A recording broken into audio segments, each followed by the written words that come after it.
kapal ng pagmumukha mo, Merla. Matapos kitang pakainin, painumin ay ito pang igaganti mo sa akin. Akala ko ba umuwi na ng probinsya si Jason? Bakit mo siya ikinulong? Walang ibang dapat sisihin kundi si Vivian. Siya ang punot dulo kung bakit ito nangyari. Jason, may hihilingin lang sana akong pabor kung maaari. Lintik, pati ba naman sa panaginip kayo nagpapakita ka, Merla? Masyado ka talagang pakialamerang babae ka. Taon 2008, Maynila. Abala sa pag-aayos ng kanilang mga gamit ang mag-inang sina Celia at Ruben sa kanilang bagong nilipatang apartment na may katamtamang laki. Kalilipat lamang nila sa Maynila dahil na rin sa kagustuhan ng anak nitong si Merla na nagtatrabaho bilang isang lady guard sa isang subdivision malapit lang din sa inuupahan nila. Ngayong narito na tayo sa Maynila, Ruben, sana naman ay gumaling na si Liam. Kaya nga po tayo kinuha ni Ate Merla sa probinsya, di ba? Para maipagamot na siya dito na maayos, Nay.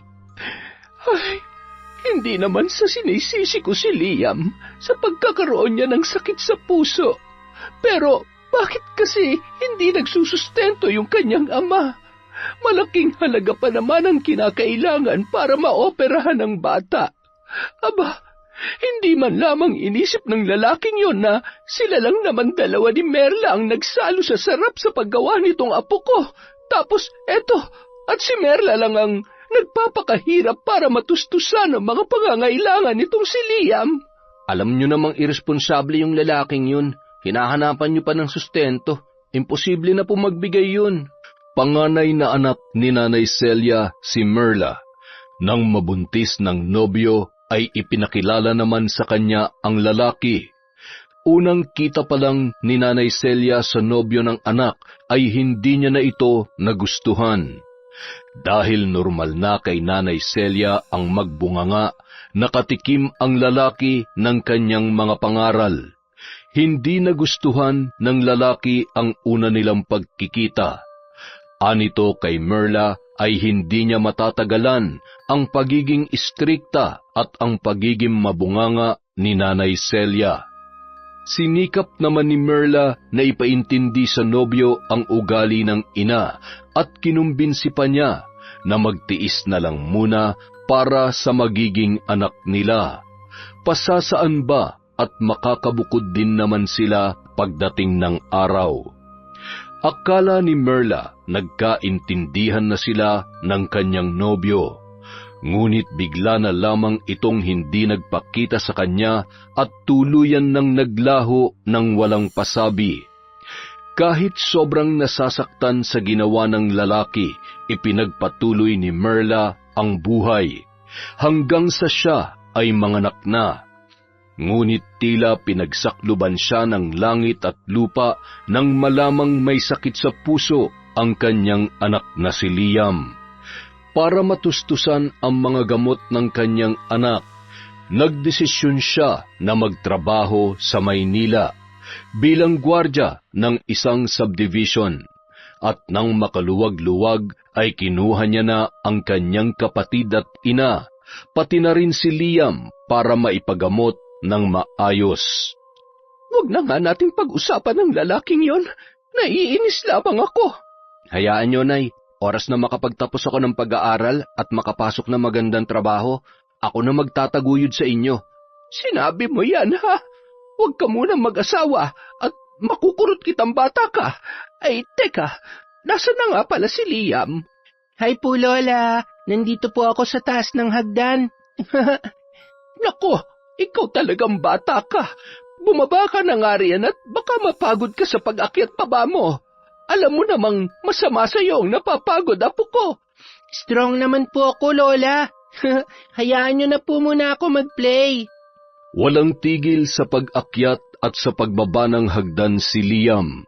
Nakikipaglaro siya sa kanyang sarili at aliw na aliw sa kanyang ginagawa. Kahit anong gawing pagsaway ni Nanay Celia ay tinatawanan lamang yon ng bata. Tingnan mo nga yung pamangkin mo. mukhang namana sa ama niya ang pagiging matigas ang ulo. Kayo naman, Nay. Ganyan talaga ang mga bata. Likas na makukulit. Liam, apo, bumaba ka na riyan at ipaghahanda na kita ng merienda. Lola, Tito, hindi po ako makahinga. Biglang napabalikwas ng tayo si Nanay Celia mula sa pagkakasalampak sa sahig para daluhan ang kanyang apo. Ruben, kunin mo yung gamot ng bata sa kabinet. Magmadali ka. Opo, Nay. Ikaw naman kasi, hindi ka nakikinig kay Lola. Galit po ba sa akin si Lola?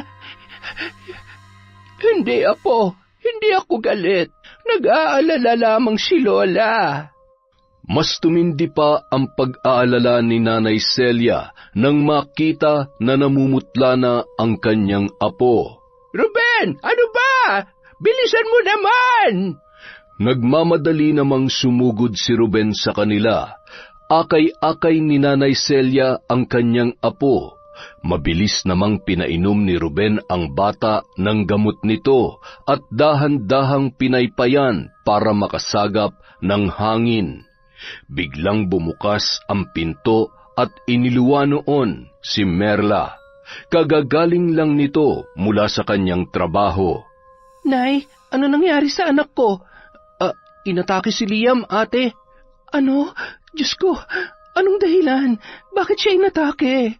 Ang kulit kasi, akyat pa naog sa hagdan, hindi nakikinig kay nanay na kanina pa sinasaway.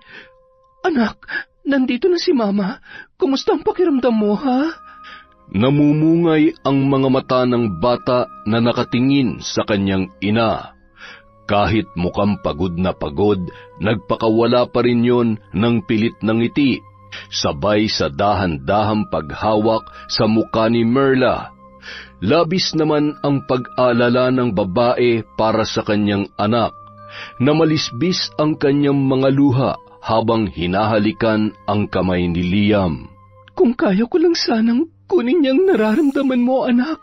Matagal ka na sanang nakalaya sa karamdaman mong yan. Pero, lalaban tayo, Liam. At sigurado kong makakaya natin ang lahat ng pagsubok sa tulong ni Papa God, di ba? Tumango na lamang si Liam bilang tugon sa kanyang lumuluhang ina. Ate, ngayong nandito na kami sa Maynila, ano nang balak mo? Plano ko sanang dalhin si Liam sa Philippine Heart Center, kaso kulang pa ang perang naipon ko para mapatingnan siya doon eh. Pasasaan ba't makukumpleto rin ang perang para dyan, anak? Maghintay lamang tayo ng kaunti pang panahon. Pagbubutihin ko po ang trabaho ko, Nay, para makapag-ipon pa tayo ng sapat na halaga. Mama, I love you po. Kayo rin po, Lola at Tito, mahal ko po kayo. Salamat sa pag-love niyo po sa akin, ha? Walang nagawa ang tatlo kundi yakapin na lamang si Liam. Sadyang malambing ang bata, matalino at mapagmahal. Mahal na mahal ka rin ni Mama.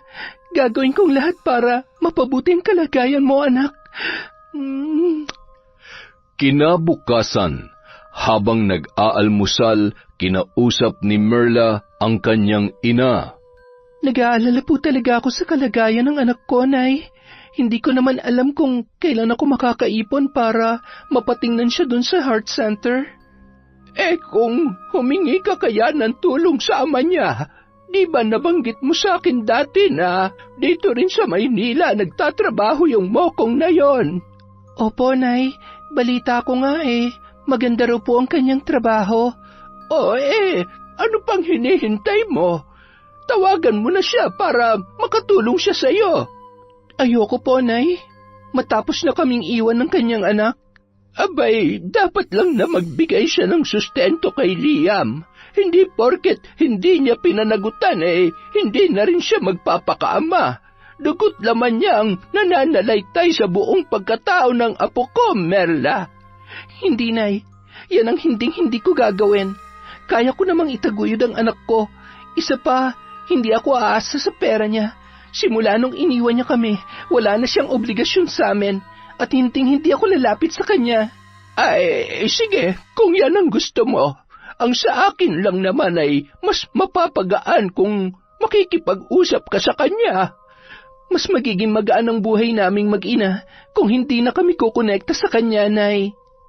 Dahil sa determinadong anyo ni Merla ay natahimik na lamang si Nanay Celia. Hindi na niya ipinilit pa ang mga sinabi dahil nababatid niyang buo na ang desisyon ng kanyang anak tungkol sa bagay na yun. At upang hindi na lumala ang tensyon sa pagitan ng dalawa, nagbukas ng ibang usapan si Ruben. Kung ako na lang kaya ang tumigil sa pag-aaral, ate, dagdag gastusin lang kasi yun eh. Anong titigil ang sinasabi mo? Kuwan kasi, ate, mas makakaluwag ka kung hihinto muna ako. Tapos kung magtatrabaho ko, makakatulong pa ako sa pagpapagamot kay Liam. Kahit anong klaseng trabaho, ayos lang sa akin. Ang importante, makatulong ako sa iyo. Hindi ka hihinto, okay? Isang school year na lang at gagraduate ka na. Ano ka ba? Pero kasi, ate, wala nang pero-pero. Ginagawa kong lahat ng makakaya ko para sa inyong tatlo. Alam kong lagi tayong papanigan ng Panginoon, Ruben. Magtiwala ka lang. Samantala, sa loob ng subdivision, makikita ang pagwawala ni Vivian, ang babaeng naging kaibigan ni Merla. Malapit lang ang bahay nito sa guardhouse kung saan nakapwesto si Merla. Lumayas ka sa pamamahay ko! Walang kwenta! Ay, ma'am, tama na po! Aray ko po, tama na! Di ba sinabi ko naman sa'yong ayusin mong trabaho mo? Bakit pa ang tanga-tanga mong babae ka, ha? Pasensya na po kayo. Hindi ko po kasi kayo narinig nang tawagin niyo po ako. Sumasagot ka pa! Anong gusto mong palabasin? Na ako may kasalanan? Ganon? Halika nga rito! Marahas na hinila ni Vivian ang buhok ng kanyang kasambahay at inginudngod yun sa semento. Umiiyak lang ang babae habang nagmamakaawa sa kanyang amo. Wala siyang kalaban-laban dito dahil sa maimpluwensya yun. Hindi pa nakontento at pinagsasampal pa niya ang kanyang kasambahay. Lumayas ka! Layas! Kailangan ko po ng sahod ko, ma'am. 3 banyo nang hindi binibigay yung pirang pinagtatrabahuhan ko sa inyo. Sahod? Hoy, wala kang mahihita sa akin. Lumayas ka na! Pinagtulakan ni Vivian ang umiiyak na kasambahay papalabas ng gate. Sunod niyang binalibag ang mga gamit nito, kaya nagkalat yon sa kalsada. Isa-isang pinulot ng babae ang kanyang mga gamit. Bago siya tuluyang lumayo, ay nag-iwan pa siya ng matalim na tingin kay Vivian. May araw ka rin, Ma'am Vivian.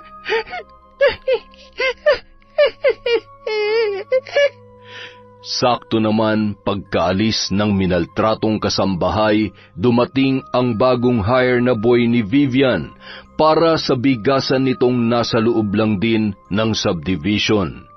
Nagpakilala ang lalaki bilang Jason.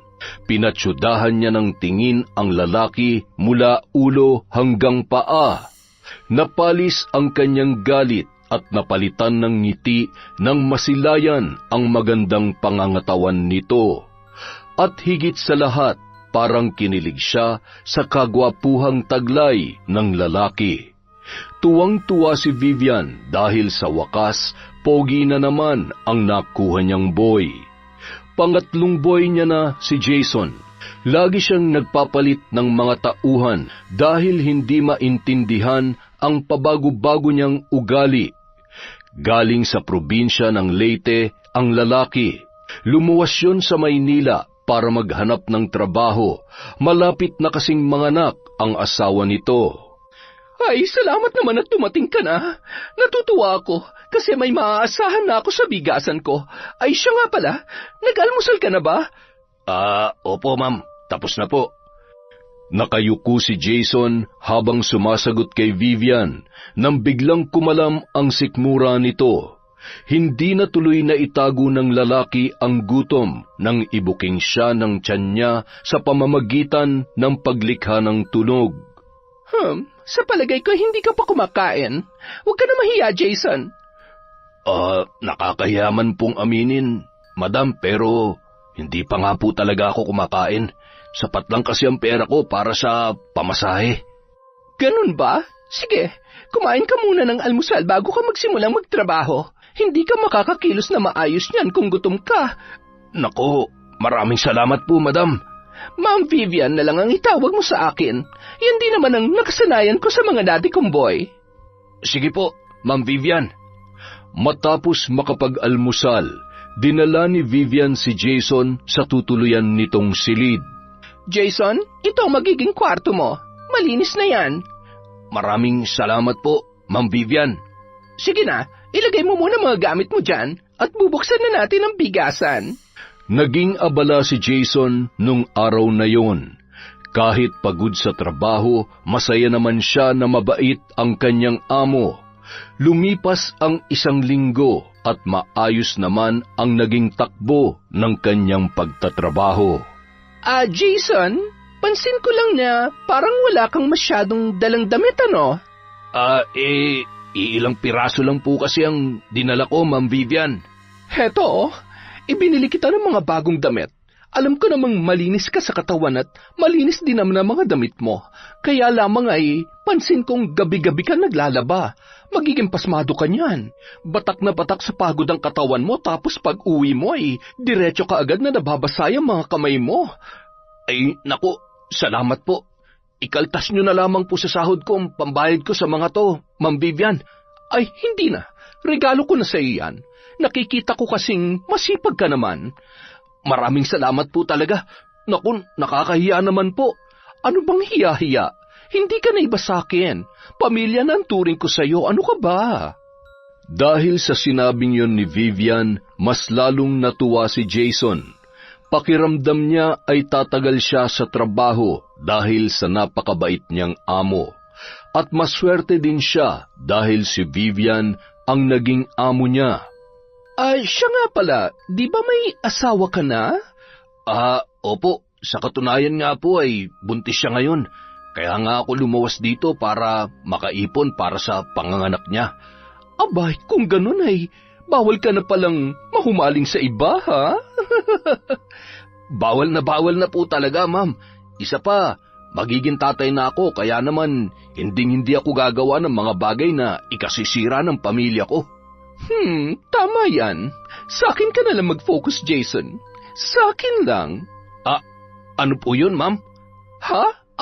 Ang ibig kong sabihin ay sa aking negosyo ka na lang mag-focus. Pagbutihin mo ang pagtatrabaho para may maipadala kang pera sa asawa mo, ha? Tumango at napangiti na lamang si Jason sa sinabing yon ni Vivian. Halata talagang may pagmamalasakit sa kanya ang kanyang amo. Dahil sa pag-iistima sa mga bumibili, hindi na niya nakita ang pagsingkit ng mga mata ng babae. Isang araw, nadatnan ni Vivian ang isang customer na bakla habang nakikipag-usap kay Jason. Pansin niya ang malalagkit na tinging ipinupukol ng bading na yon sa kanyang boy. Oras ng trabaho, nakikipagharutan ka, Jason? Aba, baka nakakalimutan mo, pinapasweldo ka lang dito. Nagulat naman ang lalaki sa ibinungad sa kanya ng kanyang amo. Naisip niyang baka may problema kaya mainit ang ulo nito. Bigla kasing nag-iba ang ugali noon na dati ay malumanay magsalita. Mabilis namang umalis ang bakla dahil sa sermon ni Vivian. Ma'am, pasensya na po. Hindi na po mauulit. Hindi na talaga dapat maulit dahil baka sisantehin kita. Kinagabihan, kinatok ni Vivian si Jason sa silid nito. Medyo nagulat pa ang lalaki pagkakita niya sa suot na manipis na bestida ng babae at bakat na bakat ang dibdib na walang bra.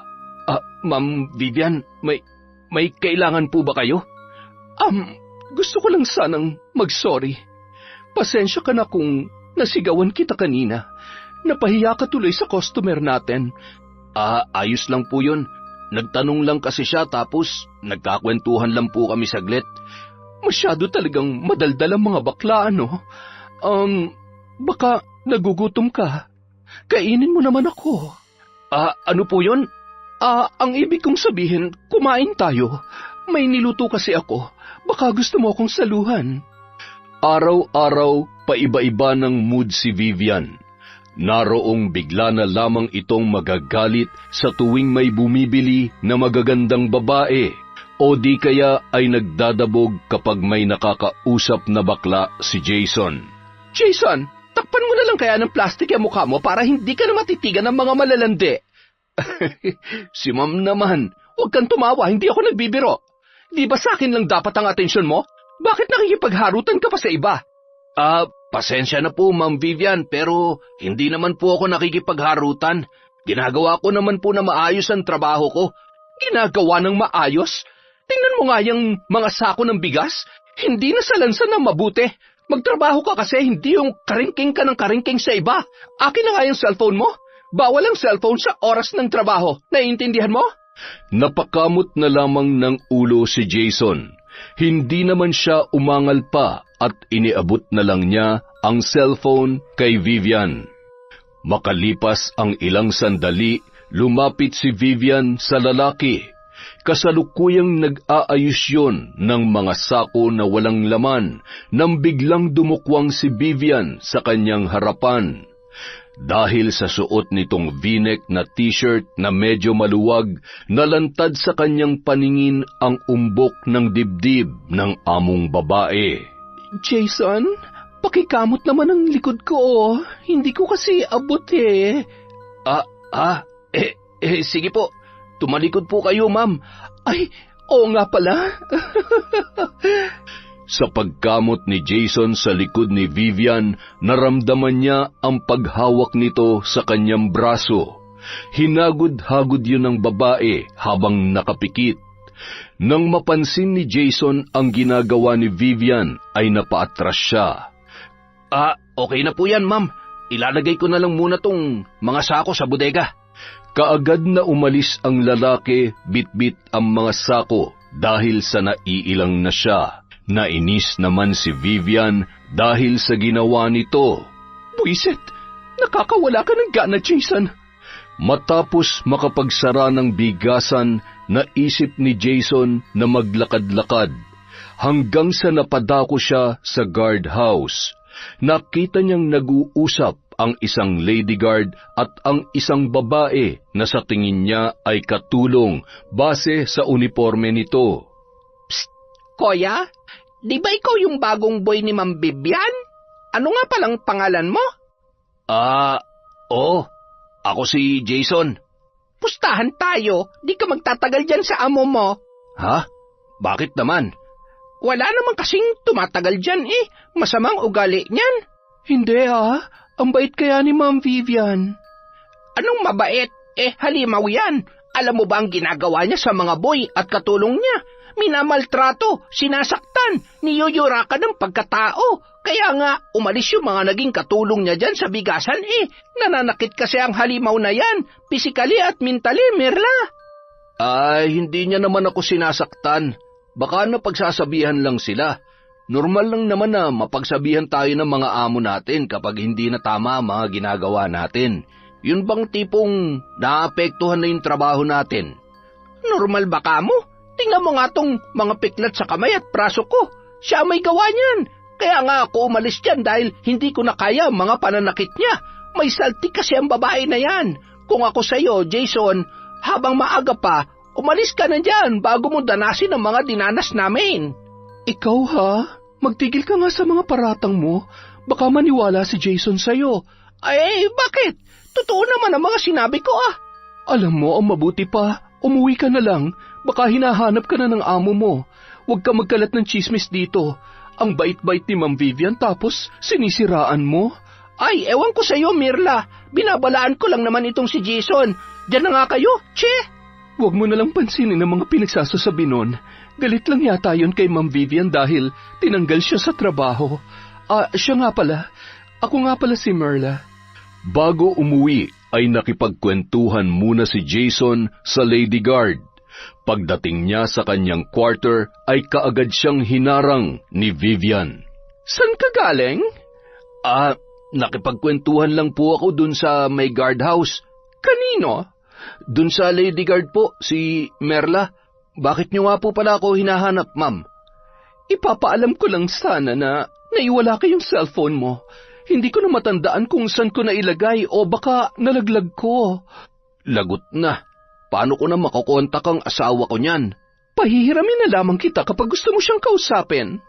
Sa pagdaan ng mga araw, lalong naging mas possessive si Vivian kay Jason.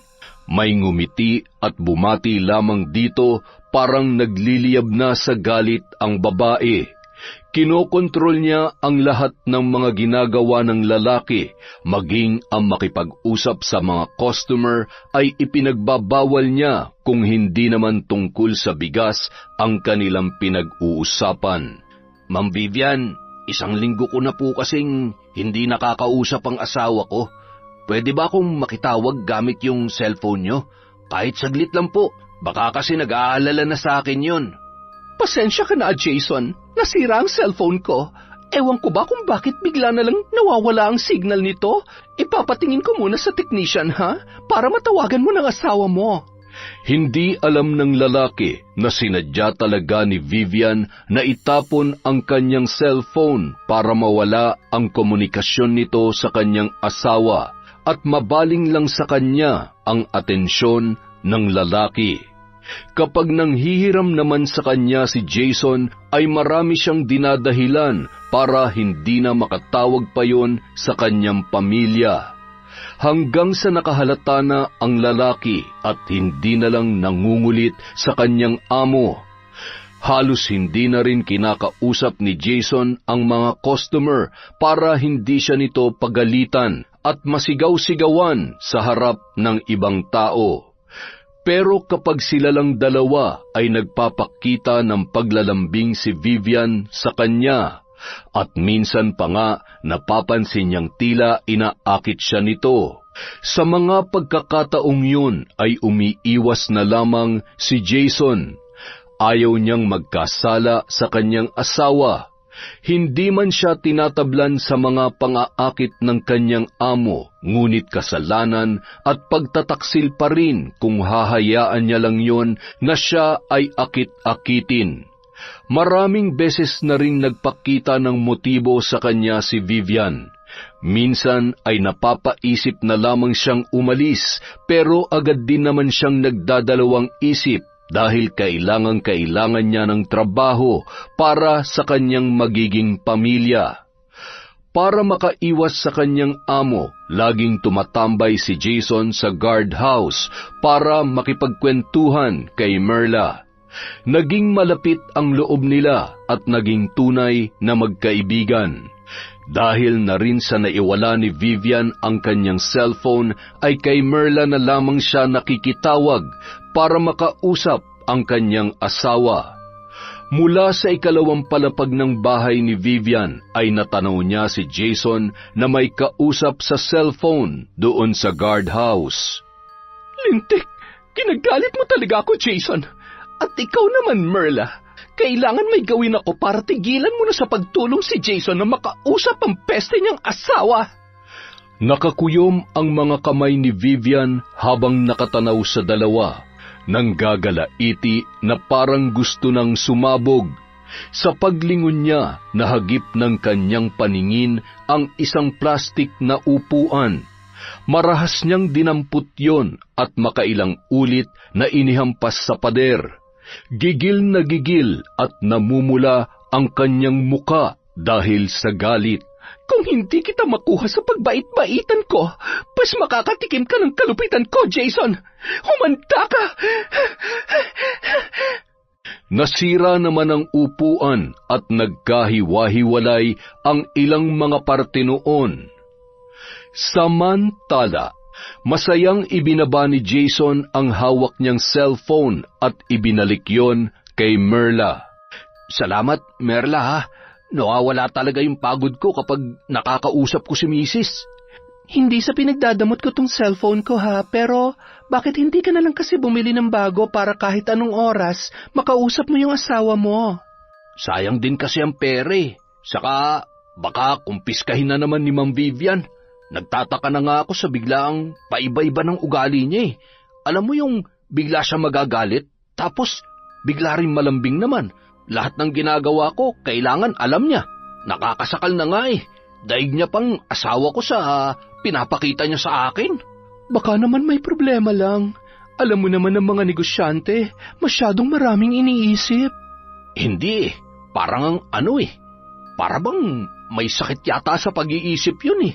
Ano nga bang tawag dun? Yung pabago-bago ang mood? Bipolar? Tingin mo ganun siya?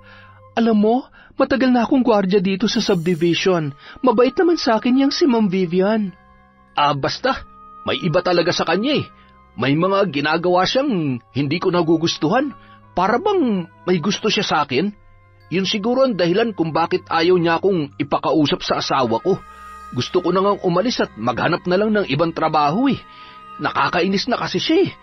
Sa pag-uwi ni Jason, nakangiting sinalubong siya ni Vivian. Dala ang mainit na sabaw ay inalok niya ang lalaking tikman ang kanyang niluto. Hindi naman tinanggihan ni Jason ang pagkain at nilantakan niya yon. Naubos niya sa paghigop ang sabaw nang biglang makaramdam ng pagkahilo. Biglang nanlabo ang kanyang paningin. Pakiramdam niya ay umiikot ang kanyang paligid. Nang sinipat niya si Vivian ay nakangisi naman yun. Halatang nagdidiwang sa matagumpay na binabalak. Hanggang sa tuluyan na ngang nandilim ang kanyang paningin. Ilang oras ding nawalan ng malay si Jason.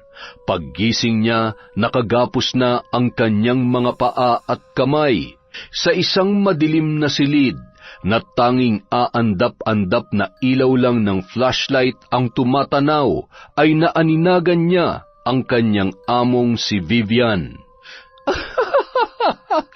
Gising ka na pala, Jason. Mahal ko. Anong ginagawa mo sa akin? Ano pa nga ba, Eddie?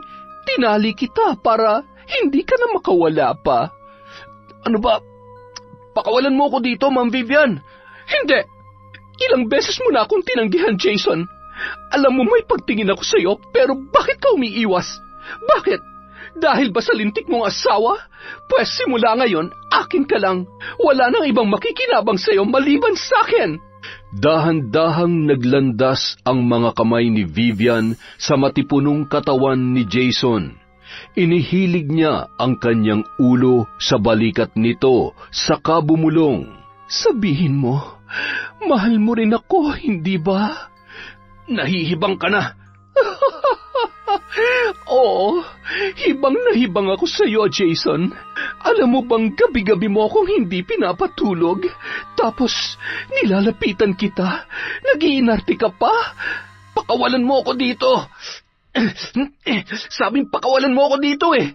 Pakakawalan naman talaga kita. Basta ipangako mo hindi mo ako iiwan. Na ako lang ang mamahalin mo habang buhay. Biglang tumigas ang anyo ni Jason.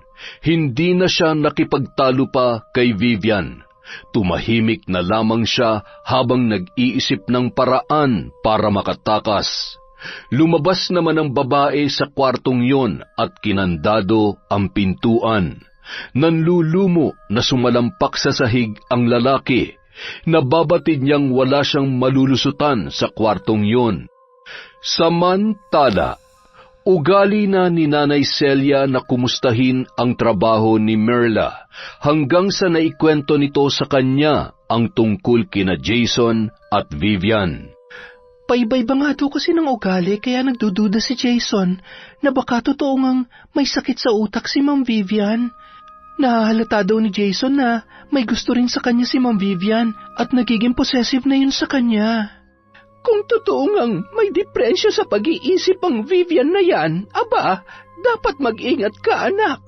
Baka mapag-initan ka kasi lagi kayong nag-uusap ni Jason.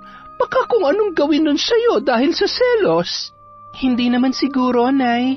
Nakakasiguro ako na mabait si Ma'am Vivian. Napakaamo ng kanya mukha at malambing kung magsalita. Alam mo, anak, hindi mo naman makikita sa panlabas na kaanyuan kung ano talaga ang kayang gawin ng isang tao. Kagaya ko, mabunganga at istrikta. Hindi naman mahahalatang may kakayahan ako sa pambabarang, hindi ba? Inay naman, baka may makarinig sa inyo at kung ano pang isipin sa atin.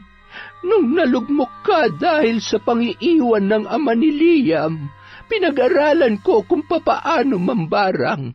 Maraming paraan ng pambabarang, anak, at sa oras na may manakit ulit sa'yo o sa kahit sino mang mahal ko sa buhay, makakatikim ng bagsik ng barang ang taong gagawa noon. Diyos ko naman, Nay, mangilabot nga kayo sa mga sinasabi nyo. Hindi ako nagbibiro, anak. Oras na may gumawa ng masama sa'yo, hindi ako magdadalawang isip na gumanti gamit ang kaalaman ko sa itim na kapangyarihan. Walang mananakit sa akin, Nay, dahil wala naman po akong kaaway. Sinasabi ko lang to, anak, dahil baka may gawing masama ang Vivian na yun sa'yo. Kampante naman po akong mabait si Ma'am Vivian. Sa pagdating ni Merla sa guardhouse, masaya siyang binati ng karelyebo niyang gwardya. Ang aga mo naman yata, Merla. 6:00 pa ang out ko ah. Sinadya ko talagang agahan para naman makapagkwentuhan pa tayo. O heto, dinalhan kita ng pagkain. Uy, salamat ha. Tamang-tama, nagugutom na ako. Ano bang okasyon? Wala naman, trip ko lang nadalhan ka ng pagkain. Habang nagkukwentuhan ang dalawa, napadaan sa kanila si Vivian. Malapad ang ngiti nito. Good morning sa inyong dalawa. Magandang umaga po, Ma'am Vivian. Mukhang maganda ang gising natin, ha? Ay, oo naman, Merla. Salubungin natin ng saya ang bagong umaga. Kumusta na nga pala ang anak mo? Ayos naman po, Ma'am. Paminsan-minsan inaatake pero sa awa naman ng Diyos, nagiging okay naman po siya kaagad. Hayaan mo, ipagdarasal ko ang anak mo. Heto, tanggapin mo ito, pandagdag para sa mga gamot niya. Ay, salamat po, Ma'am. Ay, sige, alis na muna ako. Masarap mag-exercise kapag ganito ang panahon. Tinanaw na lamang ni Merla ang papalayong si Vivian. Ang bait talaga ni Ma'am Vivian, no? Napakibit balikat na lamang ang kanyang kasamahan dahil hindi ito kumbinsido sa pagpapakitang tao ni Vivian. 8:00 na nang muling napadaan si Vivian sa pwesto ni Merla. Merla, gusto sana kitang imbitahin sa nalalapit kong birthday. Pumunta ka ha, para naman makapagkwentuhan din tayo. Naku, nakakahiya naman po, Ma'am Vivian. Anong nakakahiya? Magkaibigan naman tayo, di ba? Dahil sa pangungumbinsi ni Vivian ay hindi na nakatanggi pa si Merla. Kinabukasan, maagang nagising si Merla. Hinagkanhagkan niya ang kanyang anak at niyakap ng mahigpit. Mama, hindi ako makahinga. Sa pag-aakalang inaatake na naman ang bata, ay saglit siyang nataranta. Mama, hindi lang ako makahinga dahil sa higpit ng yakap mo. Akala ko naman kung napaano ka na, anak. Anak, mahal na mahal ka ni Mama, ha? Love na love ko rin po kayo, Mama. Basta anak, ipangako mong kahit na anong mangyari, magpapaka-strong ka, ha? Kasi magiging malungkot si Mama kung hindi ka makikinig kina Lola at Tito, okay? Opo, Mama. Promise po, hindi po ako magiging pasaway. Very good naman yan. Ang bait naman ng baby ko. Matapos na makapaghanda para magpunta sa subdivision, kinausap ni Merla si Nanay Celia. Nay, kayo na munang bahala magtabi sa perang pampaopera ni Liam, ha? Heto po, sapat na halaga na po yan para doon kung kinakailangan. Bakit ibinibigay mo sa akin ito? Basta, kayo na magtabi niyan. Saka, Nay, huwag niyo pong pababayaan si Liam, ha? At kung ano-ano pa ang ibinilin ng babae sa kanyang ina. Paano para ka namang pupunta sa malayo dahil sa dami ng mga ibinibilin mo, anak. Magjo-duty ka lang naman sa tapat na subdivision. Siya, ako na ang bahala rito. Mag-iingat ka, Merla. Nay, mahal na mahal ko po kayo. Tandaan niyo yan, ha? Salamat po sa lahat-lahat, Nay. Bago umalis si Merla ay niyakap pa niya ng mahigpit ang kanyang nanay. Habang tinatanaw papaalis ang anak, parang may kung anong lungkot ang lumukob sa kalooban ni Nanay Celia. Dali-dali niya itong sinundan. Anak, sandali lang! O Nay, bakit po? Huwag ka na lamang kayang pumasok ngayon. Iba kasi ang pakiramdam ko Nay, hindi po pwede. Naghihintay na sa akin ang karelyebo ko. Anong oras na Iba kasi talaga ang pakiramdam ko ngayon, anak. Ite-text ko na lang po si Ruben para mabilhan niya po kayo ng gamot. Hindi mo kasi ako naiintindihan. Sige na po, Nay. Lalakad na ako. Baka mapagalitan ako ng boss ko oras na malaman niya na nahuli ako. Ay, sige. Mag-iingat ka. Mag-iingat ka. Kumaway na lamang si Merla sa kanyang ina bago tuluyang lumisan. Pagdating niya sa guardhouse, kaagad siyang sinalubong ni Vivian na kanina pa naghihintay sa kanya. Iniabot nito ang invitation card para sa kanyang kaarawan. Formal kitang iniimbitahan sa birthday party ko, Merla. Magtatampo ako sa'yo kung hindi ka darating doon. Makakaasa po kayong dadalo ko, Ma'am Vivian. Siya nga pala, parang hindi ko na yata nakikita si Jason dyan sa bigasan nyo. Oo. Umuwi muna siya sa probinsya. Namimiss siguro niyang asawa niya. Hindi ko nga alam kung kailan babalik yun Hindi naman na nagtaka pa si Merla dahil minsan nang nabanggit ng lalaki na baka umuwi na lamang siya sa kanila o di kaya ay maghahanap na lang ng ibang trabaho dahil sa pabago-bagong pakikitungo ni Vivian dito. Hihintayin kita sa party ko, ha? Mamayang gabi na yan, Merla. Sige po, Ma'am Vivian. Ano ka ba? Mas matutuwa ako kapag Vivian na lang ang itatawag mo sa akin. Parang nakakahiya naman po kasi. Sige ka, magtatampo ko kung ipipilit mo pa yung pagtawag na ma'am sa akin. Sige, Vivian. Ayan, ang sarap sa tenga. O siya, mauna na ako't mukhang nakapila na ang mga suki ko. Maggagabi na nang tinawagan ni Merla si Nanay Celia para ipaalam na mahuhuli siya ng uwi dahil dadalo pa siya sa party ni Vivian. Maraming dumalo sa parting yon, marami ring handa si Vivian, at kapag may party, paniguradong merong alak. Hindi na nakatanggi pa si Merla nang yayain siyang uminom ng babae. Hanggang sa sila na lang dalawa ang nag-iinuman dahil umuwi na ang ibang dumalo sa nasabing pagdiriwang.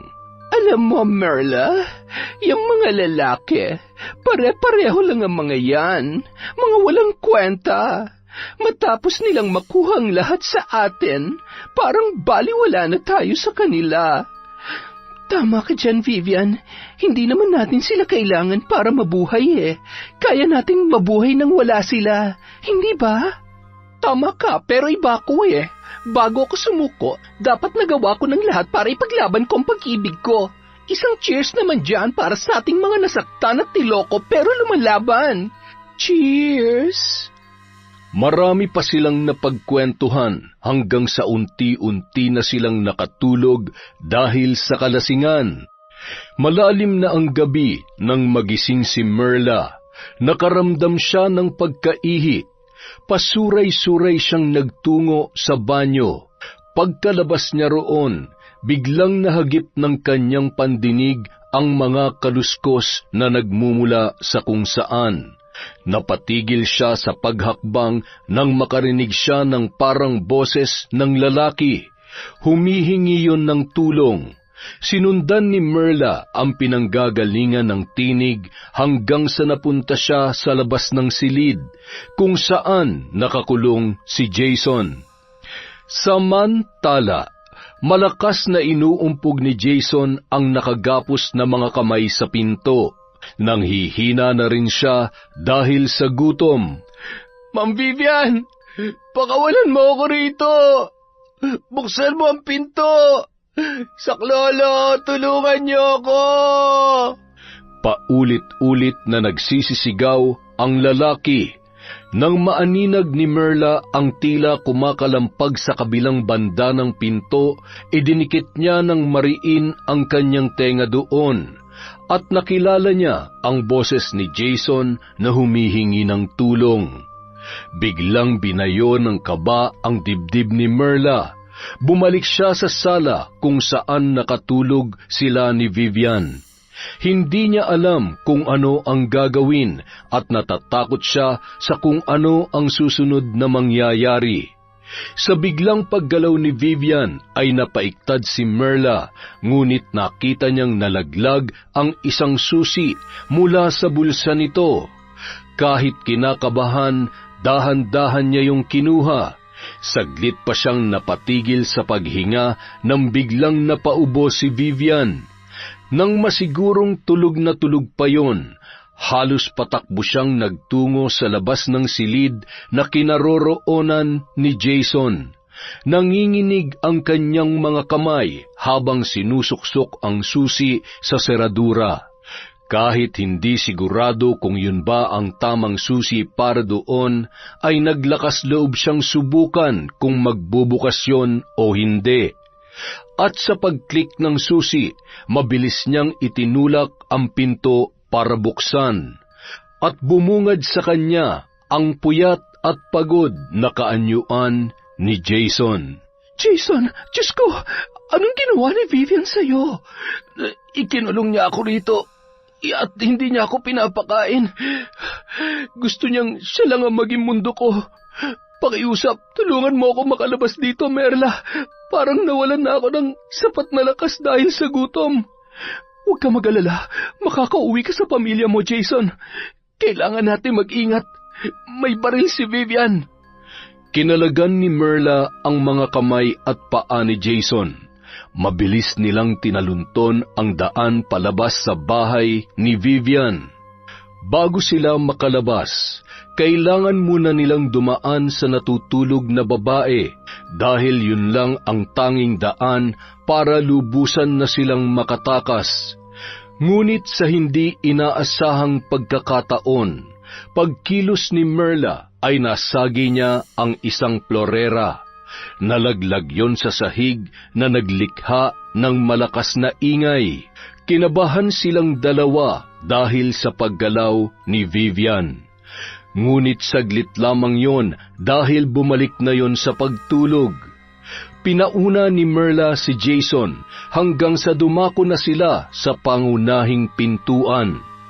Ubod ng ingat itong binuksan ni Jason habang si Merla naman ay nakamasid sa natutulog na si Vivian. Nang mabuksan nila ang pinto, mabilis na lumabas ang dalawa. Pilit na binubuksan ni Jason ang gate nang biglang may nagsalita sa kanilang likuran. Saan kayo pupunta? May hawak na baril si Vivian at nakatutok yon sa kanilang dalawa. Ang kapal naman ng pagmumukha mo, Merla. Matapos kitang pakainin, painumin, ito pang igaganti mo sa akin? Akala ko ba nakauwi na ng probinsya si Jason? Bakit mo siya ikinukulong? Wala ka na doon! Wala kang pakialam! Nagkamali ako ng pagkakakilala sa'yo. Akala ko mabait ka. May tinatago ka palang ugali na hindi ko gustuhin ni naman. Jason, bumalik ka na sa loob! Ano ko, baliw? Uuwi na ako sa amin. Sa ayaw at sa gusto mo. Ah, ganon ha? Ipinutok ni Vivian ang baril kay Jason. Tinamaan naman ng lalaki at bumulagta. Walang hiya ka! Mamamatay tao! Pagkatapos noon, itinutok naman ni Vivian ang baril kay Merla. At dahil dumaan naman sa training si Merla, ay hindi siya nagdalawang isip na sunggaban si Vivian para agawin ang baril mula rito. Nag-agawan silang dalawa, ngunit sadyang malakas si Vivian. Naitulak niya si Merla dahilan upang bumagsak yon. Subalit mabilis ang ginawang pagkilos ni Merla para makalapit mula kay Vivian. Muli niyang tinangka na agawin ng baril, ngunit nakalabit na yon ni Vivian at tumama ang bala sa kanyang katawan. Nasapo ni Merla ang dugoang dibdib. Ibig niyang sumugod pa, ngunit pinaputukan pa siya ni Vivian ng makailang beses. Bumulwak ang masaganang dugo mula sa ulo ni Merla dahil sa tama ng bala. May dugo ring tumulo sa gilid ng kanyang mga labi. Bumulagta ang babae. Kaagad na tumakas si Vivian nang mapansin ang paglalabasan ng mga kapitbahay. Nagkagulo ang buong subdivision noong mga oras na yon dahil sa nangyaring pamamaril sa dalawa. At walang ibang itinuturong salarin kundi si Vivian, ngunit hindi na ito mahagilap ng mga otoridad. Daplis lang ang natamo ni Jason samantalang napuruhan ng husto si Merla. Nakomatose ang babae at pagkalipas lamang ng ilang araw ay binawian na rin yon ng buhay. Sa ospital na rin nagkakilala sina Jason at Nanay Celia. Isang gabi, dumalaw si Jason sa burol ni Merla. Nasa kanya ang atensyon ng lahat ng mga taong naruroon, partikular na si Nanay Celia. Lumapit siya sa kabaong at nag-alay ng dasal. Nilapitan naman siya ng matanda. Nakikiramay ho ako.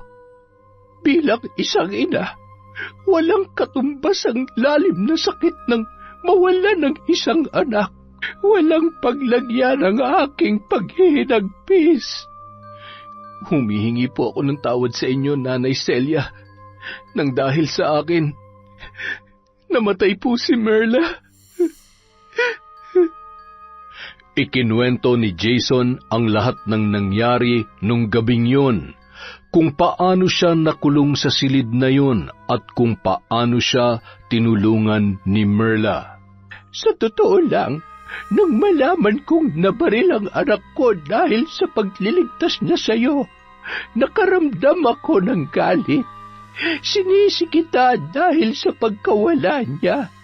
Pero naisip kong kung ako man ang nasa kalagayan niya, ay gagawin ko rin ang kanyang ginawa. Ililigtas din kita dahil alam kong yun ang tama. Walang araw na hindi ko sinisisi ang sarili ko. Napakabait po ni Merla sa akin. Simula nung nagkakilala kami, puro kabutihan na ang ipinakita niya. Hindi ko lubos akalain na hahantong sa ganito ang lahat. Walang ibang dapat sisihin kundi si Vivian. Siya ang punot dulo kung bakit nangyari ito. Jason, may hihilingin lang sana akong pabor kung maaari lamang. Matapos mailahad ni Nanay Celia ang kanyang pinupunto, ay tumango si Jason bilang pagsang-ayon. Samantala, napadpad sa isang probinsya si Vivian. Doon ay walang nakakakilala sa kanya. Nangupahan siya sa isang silid na may katamtamang laki. Nagpakilala siya bilang Verna sa may-ari ng inuupahan. Tito, malaya ako makakapagliw-aliw. Walang mga pulis ang hahanap sa akin. Sa wakas, natakasan ko na rin ang batas. Isang gabi, mahimbing na natutulog si Vivian nang dalawin siya ng ilang mga senaryo sa kanyang panaginip. Nakita niya ang mga naganap noong itinakas ni Merla si Jason. Galit na galit siya hanggang sa dumako ang eksena noong kinalabit niya na ang gatilyo ng baril. Dugo ang bumagsak si Jason at nang magpakawala siya ng sunod-sunod na putok ay kitang-kita niya kung paano nangisay si Merla. Maraming dugo ang nagkalat at sa isang iglap lang ay biglang bumangon si Merla. Mabilis ang kilos nitong dinakma ang kanyang leeg. Sinakal siya ng babae. Padiin ng padiin hanggang sa kapusin na siya ng hininga. Napabalikwas ng bangon si Vivian, napaubo ng ilang ulit habang pinagpapawisan ng malagkit. Nang mapagtanto niyang panaginip lamang pala ang lahat, muli siyang bumalik sa pagkakatulog. At sa muli, napanaginipan na naman niya ang mga eksenang yon ng paulit-ulit. Lintik na yan! Pati ba naman sa panaginip ko ay nagpapakita ka, Merla? Masyado ka talagang pakialamerang babae ka! Samantala, maingat na kinakabisa ni Nanay Celia ang mga katagang siya lamang ang nakakaunawa. Gamit ang mga kandila, pinapatakan niya ang damit ni Vivian. Ibinigay yon ni Jason sa kanya bago umuwi ang lalaki sa probinsya pagkatapos ng libing ng kanyang anak. Sinadya niya talagang ipakuha ang damit na yon kay Jason dahil yon ang suot ni Vivian noong huling araw na nakita yon sa loob ng subdivision. Nang matapos ang una at ikalawang orasyon, itinaas niya sa ere ang damit ni Vivian. Binulong-bulungan niya yon at hinipan-hipan. Simula sa araw na ito, hindi ka na patatahimikin ng iyong konsensya, Vivian, dahil nakakulong ka na sa aking itim na kapangyarihan. Bawat pagpatak ng oras, uusigin ka ng iyong konsensya na magsasadlak sa iyo sa walang hanggang kadiliman. Mabilis na inilapag ni Nanay Celia ang damit at kasabay noon ay ang pagtirik niya ng isang itim na kandila sa gitna noon. Samantala, ilang gabi na ring hindi nakakatulog ng maayos si Vivian. Lagi siyang nagigising dahil sa mga tagpong paulit-ulit na dumadalaw sa kanyang panaginip. Marahil ay dala lamang ito ng stress. Kailangan kong uminom ng gamot para pampakalma at pampatulog. Kahit na anong gamot ang inumin niya ay hindi pa rin yun umuubra. Lagi pa rin siyang nagigising sa kalaliman ng gabi. Hanggang isang gabi, doble na ang kanyang iniinom na tableta para makasigurong makakatulog siya ng mahimbing. Ngunit nanaginip na naman si Vivian. Pumunta siya sa isang lamay. Sa loob ng isang kabaong ay mayroong taong nakahiga. Hindi niya maaninag ang muka noon dahil medyo nahamugan ang nakatakip na salamin. Kahit maraming tao sa paligid, nakabibinging katahimikan naman ang namamayani roon. Hindi niya alam kung bakit siya nandoon, gayong wala naman siyang kakilala ni isa sa mga taong naroon. Iginala niya ang kanyang paningin at biglang nag-iba ang paligid. Binalot yun ng kadiliman. Wala siyang maaninag na kahit katiting na liwanag, hanggang sa biglang nanikip ang kanyang dibdib. Hinahabol niya na ang kanyang paghinga nang biglang nagkaroon ng nakakasilaw na liwanag. Tumambad sa kanyang paningin ang liwanag na nagmumula sa ilaw na nakapalibot sa kabaong sa lugar na kanyang kinaroroonan. Nang hilakbot si Vivian, nagtataka kung bakit siya na ang nakasilid doon. At sa isang iglap, biglang dumungaw ang isang matandang babae. Nagpakawala yun ng nakakalokong pagngisi, hanggang sa biglang nag-iba ang anyo ng matanda. Dahan-dahan yon na naging kamukha ni Merla. Nanlilisik ang mga mata at galit na galit ang itsura. Binalot ng takot si Vivian, nanginginig, nangingilabot. Gusto niyang sumigaw, ngunit walang boses na lumalabas sa kanyang bibig, hanggang sa nakarinig siya ng mga putok na nagmumula sa isang baril. Umalingaw-ngaw yon sa kalaliman ng kanyang tainga. Napatda pa si Vivian nang biglang may tumalsik na mga dugo sa kanyang muka. Pilit na gumagalaw ang babae, ngunit tila paralisado na ang buo niyang katawan. Ang kanyang paghinga ay unti-unti na ring binabawi sa kanya. Hinihingal na napabalikwas ng bangon si Vivian. Sapo ang kanyang dibdib dahil pakiramdam niya ay totoong napupugto na ang kanyang hininga. Nanunuyo ang kanyang lalamunan at sumasakit na ang kanyang ulo. Lubayan mo na ako, Merla. Alam kong sa makabilang buhay ka na. Huwag mo na akong perwisyuhin. Walang hiya ka. Ang pagsapit ng bawat gabi ay naging parusa para sa babae. Naroong bigla na lang siyang nagigising na masakit ang dibdib o di kaya ay napapasigaw dahil sa takot at sindak sa kanyang panaginip.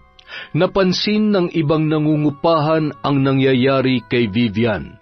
Pinayuhan naman siya ng mga yon na magpatingin na sa albularyo para malaman kung ano nga ba ang nangyayari sa kanya. Sa tulong ng kanyang landlady, nakilala niya ang isang albularyo. Sa tingin niya ay magkasing edad lamang sila. Matipuno ang pangangatawan nito at tipong mabango. Hindi amoy insenso o kahit na anumang langis. Sabihin mo, ano bang totoo mong nararamdaman? Lagi akong nahihilo. Eto nga't nanlalabo na ang paningin ko. Pasimpleng idinantay ni Vivian ang kanyang ulo sa balikat ng albularyo. Umiiral na naman ang kanyang kalandian.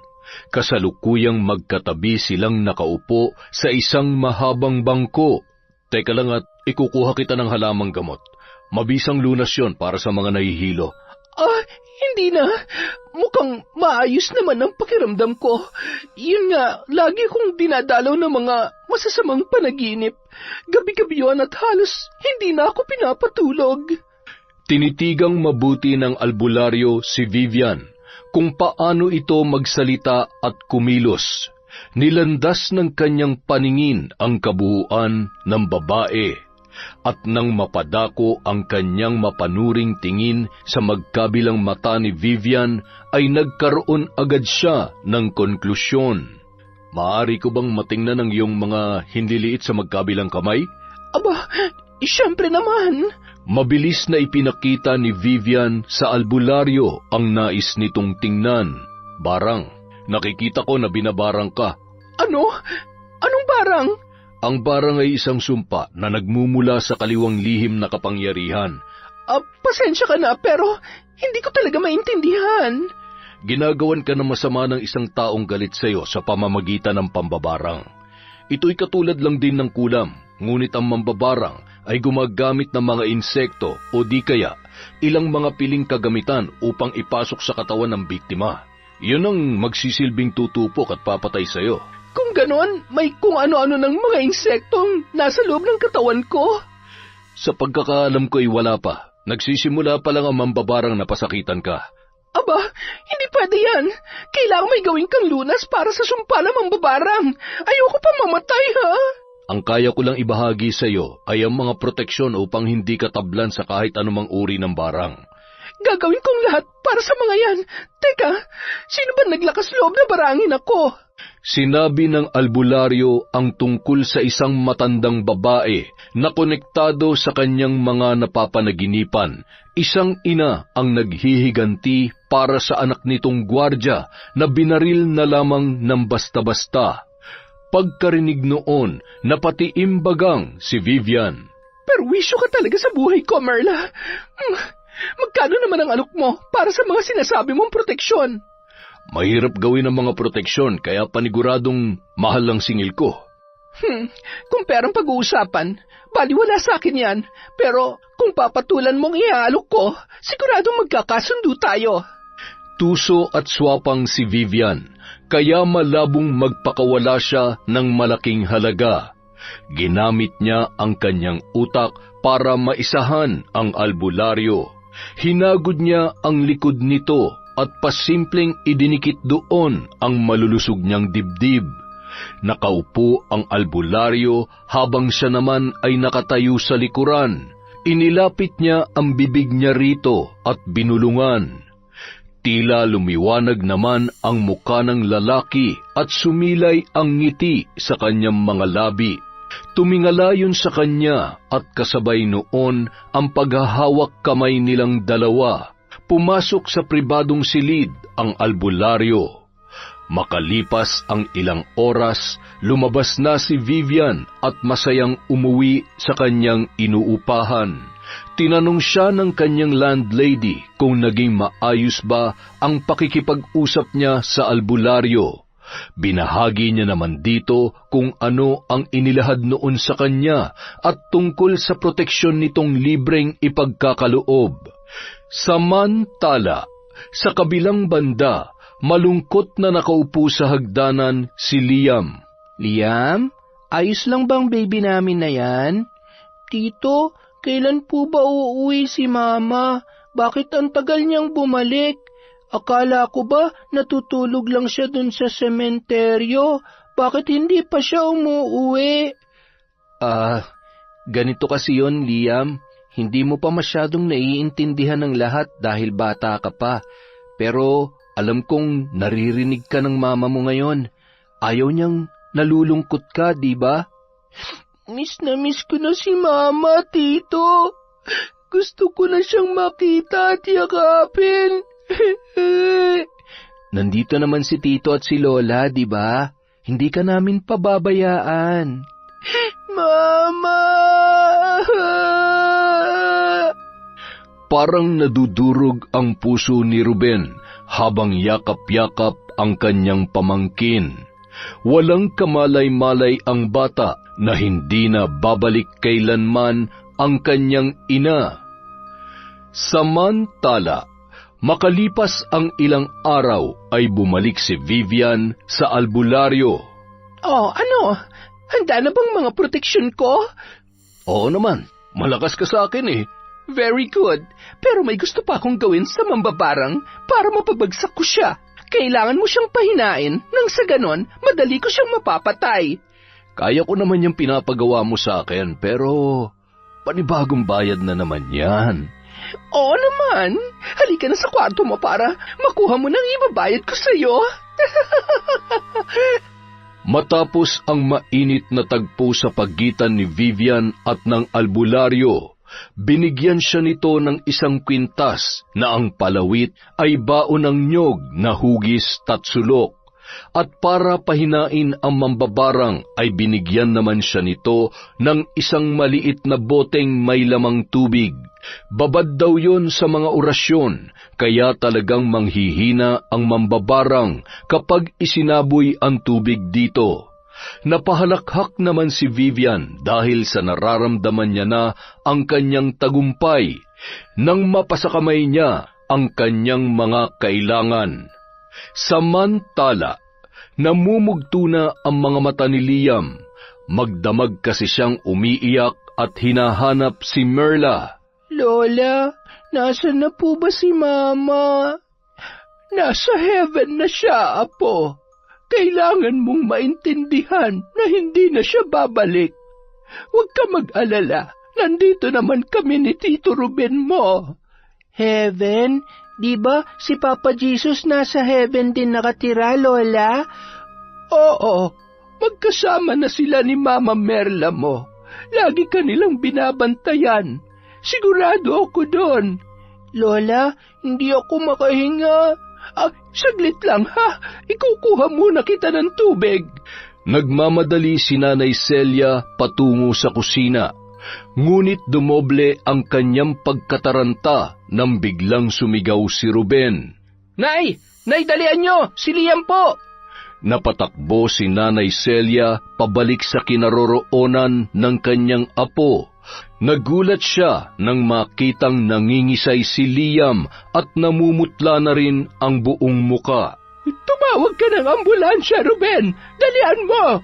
Tulong! Tulungan niyo kami! Sakay sa humaharurot na ambulansya, walang pagsidlan ang takot at pag-aalala ni Nanay Celia para sa kanyang apo. Diyos ko! Alam kong nakagawa ako ng malaking kasalanan dahil sa paglabag ko sa mga utos mo, pero huwag niyo sanang hayaang mawala sa amin ang apo ko. Dugtungan niyo pa sana ang buhay niya. Nagmamakaawa ako sa inyo. Pagdating sa ospital, kaagad na inasikaso ng mga doktor si Liam. Kinakailangan na pala nitong maoperahan sa lalong madaling panahon. Walang pag-aalinlangan ay kaagad na sinang-ayunan ni Nanay Celia at Ruben ang gagawing operasyon. May sapat naman silang pera para sa bagay na yun. Nang ipasok na sa operating room si Liam ay panay naman ang pagdarasal ni Nanay Celia para sa kaligtasan ng bata. Ilang araw ang nakalipas matapos ang matagumpay na operasyon ni Liam. Ngunit kailangan niya pang manatili roon para sa mga gagawing pagsusuri bago tuluyang lumabas ng ospital. Kinailangan namang umuwi ni Nanay Celia nung araw na yon para kumuha ng mga gamit at para makapaglaban na rin. Habang si Ruben ang nagbabantay kay Liam na mahimbing na natutulog, bigla namang dumating si Vivian. Taas noo yung humarap sa kanya. Ikaw ba yung kapatid ni Merla? Bakit po? Anong kailangan nila? Nasaan ang nanay mo? Nang mamukaan ni Ruben ang babae, ay nakaramdam siya ng galit. Aling Vivian, ang dapat sa inyo ay mabulok sa kulungan dahil sa ginawa niyong pagpatay sa ate ko. Kulungan? Baka kayong ilagay ko sa kulungan, dun sa ilalim ng lupa. Ang lakas naman ng loob ng nanay mo para barangin ako. Pwes para sabihin ko sa inyo, hindi ako natatakot sa pambabarang nyo, kahit na magkamatayan pa tayo. Mabilis na sinunggaban ni Vivian si Ruben. Dinakma niya ang leeg nito at mariing sinakal, gamit ang dalawa niyang kamay. Dahil sa hindi inaasahan niyo ng binata, ay hindi na siya nakapanlaban pa. Uubusin ko kayo! Papatayin ko kayong lahat!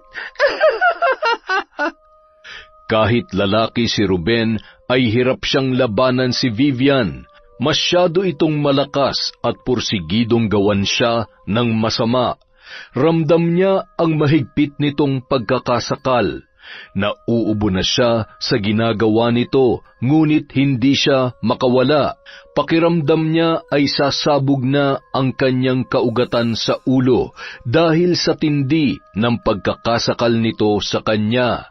Akala niya ay tuluyan na siyang malalagutan ng hininga, ngunit biglang may humambalos kay Vivian. Nabitawan siya nito at hinarap ang bagong dating na si Nanay Celia. Anong ginagawa mo sa anak kong hayop ka? Wow!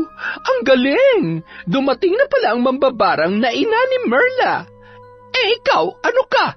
Isa kang mamamatay tao. Alam mo, tanda, kahit kailan, hindi ako tatablan ng barang mo. Hindi ako natatakot sa'yo. Kampante si Vivian sa kanyang mga sinasabi at pinasaringan niya pa ng tingin ang inuubong si Ruben. Kayang-kaya ko kayong lahat, at ikaw ang isusunod ko kay Merla sa impyerno. Ikaw ang dapat na mapunta sa impyerno dahil demonyo ka. Sa ganda kong to, tatawagin mo akong demonyo? Magdahan-dahan ka sa pananalita mo dahil hindi mo alam kung ano ang kaya kong gawin. Dumagundong sa apat na sulok ng silid na yon ang boses ni Vivian. Nakikita mo ba tong kwintas ko, tanda? Bigay sa akin to ng isang mahusay na albularyo. Habang suot ko to, hinding-hindi mo ako magagalaw. Kaya pala ang yabang mo. May anting-anting ka palang tinatangan. At hindi lang yan, matakot ka dahil meron akong ganito. Ipinakita ni Vivian ang maliit na bote na mayroong lamang tubig. Akala ni Vivian matatakot si Nanay Celia sa ginawa niya, ngunit tumawa lamang yon. Huwag mo nga akong pagtawanan, tanda. Hetong bagay sa'yo. Mabilis niyang binuksan ang bote at isinaboy kay Nanay Celia ang laman noon. Nagulat naman ang matanda sa kanyang ginawa. Biglang natakpan ni Nanay Celia ang mukha niya at mabilis na pinahid ang tubig na tumalsik doon. Ngayon mo ipakita sa akin ang lakas mo, matandang mambabarang. Sa narinig na kayabangan, naningkit ang mga mata ni Nanay Celia dahil sa galit. Gusto mo talaga akong subukan, ha? Pwes, hindi kita uurungan. Bumulong-bulong ng mga katagang hindi maintindihan si Nanay Celia at matiim niyang tinitigan ang tumatawang si Vivian. Biglang nakaramdam ng paninikip ng balat ang babae. Umalon-alon ang kanyang balat sa buong katawan na parabang mayroong nagsisigapangan sa ilalim noon. Teka, ano nangyayari sa akin? Bakit nangangatay ako ng ganito? Ah! Akala ko ba gusto mong makita ang bagsik ng aking barang? Hindi magkamayaw sa pagkamot ang babae. Hindi niya maintindihan kung ano ang kanyang nararamdaman. Naroong nakikiliti siya kaya napapatawa ng bahagya at naroon ding biglang sumisidhi ang kirot na hindi niya maipaliwanag kaya napapadaing siya sa sobrang sakit. Isang malakas na paghiyaw ang pinakawalan ni Vivian nang maramdaman ang tila kumakalikot sa kanyang balat na parabang may nais na lumabas mula roon. Sa pagtingin niya sa kanyang mga braso na hindik ang buo niyang pagkatao nang masipat ang mga insekto na nagsisilabasan mula sa kanyang balat. Ah! Ipis! Napakaraming ipis! Anong ginawa mo sa akin, matanda ka? Tumitig lamang sa kanya si Nanay Celia, ibig matawa sa mga naging reaksyon ng babae. Akala ko ba'y may proteksyon ka? Bakit mukhang hindi naman yata tumatalab? O sadyang wala naman talagang bisa ang mga yan? Pinagtawanan ni Nanay Celia ang pamimilog ng mga mata ni Vivian, na animoy hindi makapaniwala dahil mukhang naisahan siya ng albularyong nagbigay sa kanya ng mga yon. Lintik na albularyo yon? Paniwalang-paniwala pa naman ako sa kanya.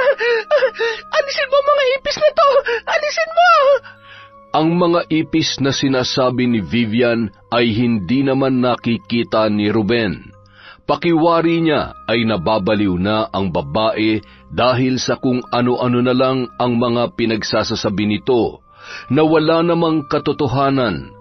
Alam niyang may kakayahang mambarang ang kanyang ina at siguro nga ay totoong may mga ipis, subalit sa mata ng mga normal na tao, isang baliw ang kanilang nakikita sa inaakto ni Vivian. Walang tigil sa paglalabasan ang mga ipis mula sa loob ng kanyang katawan. Hindi naman siya magkamayaw sa pagpapagpag sa mga yon. Dahil sa panghihilakbot, paulit-ulit siyang tumitili habang tumatakbo sa pasilyo ng ospital. Pinagtitinginan na ng mga tao si Vivian. Bawat madaanan niya ay iisa lamang ang reaksyon. Natatawa dahil sa kanyang ikinikilos at sinasabi. May mga nagbubulong-bulungan din na nababaliw na ang babae. Sa pag-alis ni Vivian, naiwang tumatawa sina Nanay Celia at Ruben. Lola, Tito Ruben. Agad na dinaluhan ng mag-ina ang bagong gising na si Liam. Liam, apo, kumusta na ang pakiramdam mo? Okay naman po, Lola. Bakit po kayo tumatawa? Masaya lang kami kasi successful ang operasyon mo. Tama ang Tito Ruben mo, apo. Kailan po natin dadalawin si Mama sa sementeryo, Lola? Pag nakalabas ka na rito, pupuntahan natin ang puntod ng mama mo. Samantala, natatawa naman ang albularyo dahil sa ginawa niyang panlilinlang kay Vivian. May isang tao na namang naloko ng kanyang mga peking anting-anting. Sa kabilang banda, makikitang naglalakad sa lansangan ang babae. Tirik na tirik ang araw, ngunit wala siyang pakialam habang umaapak sa simento ang mga paang walang tsinelas. Palinga-linga siya sa paligid. yakap-yakap ang sarili at nanginginig. Mga ipis! Ang daming mga ipis! Naging palaboy si Vivian. Ang dating sopistikada nitong pananamit ay napalitan ng punit-punit at madungis na kasuotan. Ang dating mahaba at maganda niyang buhok ay hindi na nakakatikim ng paliligo at pagsusuklay. Bumaba na rin ang kanyang timbang, at kung saan siya abutin ng antok at pagod ay doon na lamang siya natutulog. Isang araw, nakasalubong niya ang dati niyang kasambahay na pinagmalupitan. Hindi kaagad siya nito nakilala nang manlimos siya rito dahil sa kanyang panlilimahid. Ngunit nang magsimula siyang mag-hysterical at magsisigaw ay nakuha niya ang atensyon nito. Mga walang kwenta! Hindi niyo ba alam na isa akong kagalang-galang na tao? Ma'am Vivian? Ikaw ba yan? Mga inutil! Jason, ihanda ang kotse! Aalis tayo! Parang walang naririnig si Vivian nang kausapin siya ng dating kasambahay. Sinimulan nitong sumayaw nang makarinig ng nakakaindak na tugtog. Ngunit bigla ring napatigil at nagsisigaw dahil sa may lumalabas umano na mga ipis sa kanyang katawan. Merla, sabihin mo sa nanay mong alisin ang mga ito sa akin. Ano ba? Inuutusan kita! Napailing-iling na lamang ang dati niyang kasambahay dahil sa sinapit ng dati nitong amo. Ay, tunay ngang sisingiling ka ng karma sa mga masasamang bagay na ginagawa mo sa iyong kapwa. Sariling konsensya ang umuusig ngayon kay Ma'am Vivian dahil sa pagpatay niya kay Merla. Buti nga sa kanya. Araw-araw lumalala ang kalagayan ni Vivian. Kung ano-ano na ang ginagawa niya sa kanyang sarili para mawala ang mga ipis na palagi niyang nakikita sa labas ng kanyang balat. Hanggang sa nakapulot siya ng isang kutsilyo. Ginamit niya yon para sugatan ang kanyang sarili. Kailangan niyang patayin ang mga ipis isa-isa sa pamamagitan ng paghiwa sa mga yon. Humahalakhak ang babae nang makita niyang tinatamaan niya ang mga ipis na nasa kanyang mga paa. At sa bawat pagtusok niya gamit ang kutsilyo ay pumupulandit ang sariwang dugo. Isang concerned citizen ang nakakita sa kanyang ginagawa. Mabilis namang inagaw ng lalaki ang kutsilyong hawak niya. Galit na galit siya sa ginawa ng lalaki. Akmang susugurin niya na sana yon para kagatin nang makitang katabi nito si Merla. Patay ka na! Pinatay na kita! Lubayan mo na ako, Merla! Nagsisisigaw siya habang tumatakbo papalayo.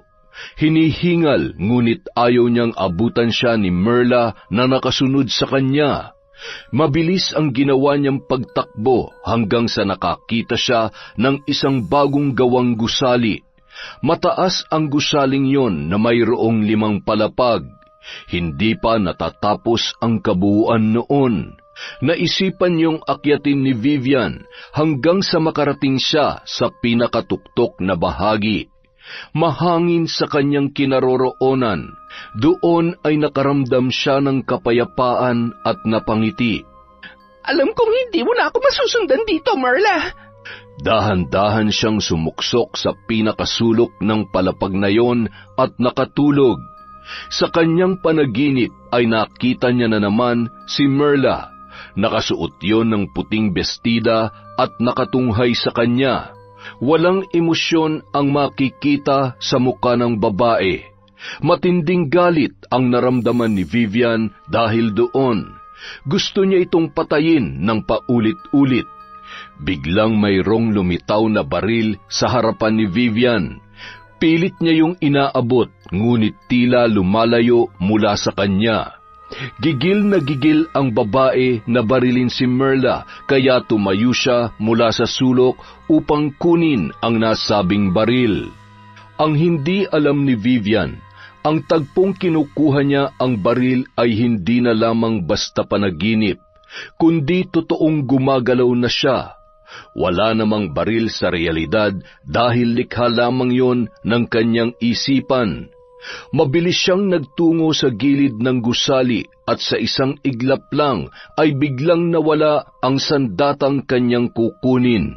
Nang sipatin niya ang ilalim, nakita niya ang mga taong nandoon, nakatingala sa kanya. Humahalakhak ang babae, sabay sumigaw, Ako si Vivian! Maganda ko at makapangyarihan! Kasabay ng malakas niyang pagsigaw ay ang pagtalon niya mula sa ikalimang palapag ng gusaling yun. Bumagsak si Vivian sa lupa, duguan, lasug-lasug ang katawan at wala ng buhay. Samantala, nagulat na lamang si Ruben nang mapanood mula sa telebisyon ang isang balita tungkol sa babaeng tumalon mula sa mataas na gusali at kinilala ang biktima na si Vivian. Nay, patay na po si Aling Vivian. Kayo po ba may kagagawan nun sa kanya? Ang barang niyo po bang umusig sa kanya? Hindi, anak. Oo, binarang ko siya sa pamamagitan ng mga ipis, pero itinigil ko na yon. Sa hindi inaasahang pagkakataon, nagkita si Nanay Celia at ang dating kasambahay ni Vivian. Nakilala niya yon nung nagpunta ang babae sa burol ni Merla. Naikwento nito sa kanya ang sinapit ni Vivian, kaya napagpasyahan niya na itigil ang pambabarang. Ayaw niya namang makapatay ng tao, sapat nang nabaliw ang naturang babae. Marahil ay hindi niya na nakayanan ang pag-uusig ng kanyang konsensya, kaya siya na ang mismong gumawa ng paraan para kitilin ang sarili niyang buhay. O baka dahil sa pagkabaliw ay hindi na niya matagalan pa ang kanyang nararanasan. Hindi natin alam kung ano ang totoong pangyayari sa likod ng kanyang pagkamatay. Pero ngayon, lubos na nating nakuha ang hustisya, Ruben. Hustisya para sa kapatid mong si Merla. Makalipas ang ilang araw na pamamalagi sa ospital, sa wakas naging malakas na rin ang kalusugan ni Liam. Liam, may good news ako sa'yo. Ano po yun, Tito? Sabi ng doktor, pwede ka na raw makalabas bukas. Talaga po, Tito. Yay! Salamat po, Papa God, sa pagpapagaling niyo sa akin. Tuwang-tuwa si Liam dahil sa wakas ay madadalaw na rin niya ang kanyang mama. Nag-alay ng mga puting rosas ang bata sa puntod ng kanyang ina. Lola, pag kinausap ko po ba si Mama, maririnig niya po ba ako? Oo naman, Apo. Sabihin mo lang ang gusto mong sabihin. Maririnig ka ng mama mo doon sa heaven. Mama, salamat po sa pagbabantay sa akin nung inoperahan po ako. Miss na miss ko na po kayo, Mama ko. Talaga, Apo? Binantayan ka ng mama mo? Opo, Lola, nandun po si Mama. Sabi niya pa po sa akin, kailangan kong maging strong para sa inyo. Gusto ko na nga pong sumama sa kanya, kaso sabi niya, malulungkot daw kayo ni Tito pag iniwan ko kayo eh. Magpakabait daw po ako sa inyo at bantayan ko daw po kayo para sa kanya. Masaya na po si Mama sa heaven, Lola. Sabay na patingin sa malawak na kalangitan si Nanay Celia at si Ruben. Maaliwalas ang bughaw na langit at alam nilang mula roon ay pinagmamasdan sila ni Merla. Anak, mapapanatag na ako dahil alam kong masaya ka na dyan. Salamat sa lahat ng pagsasakripisyo mo para sa amin. Huwag ka mag-alala, ate. Hinding-hindi ko pababayaan si Nanay at si Liam.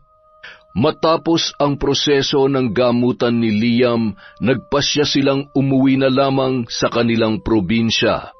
Mas maayos kasi ang kapaligiran doon para sa kondisyon ni Liam. Tagumpay namang nakapagtapos ng pag-aaral si Ruben at doon na rin siya nakakuha ng trabaho. Siya na ang nagtaguyod sa kanyang ina at sa kanyang pamangkin.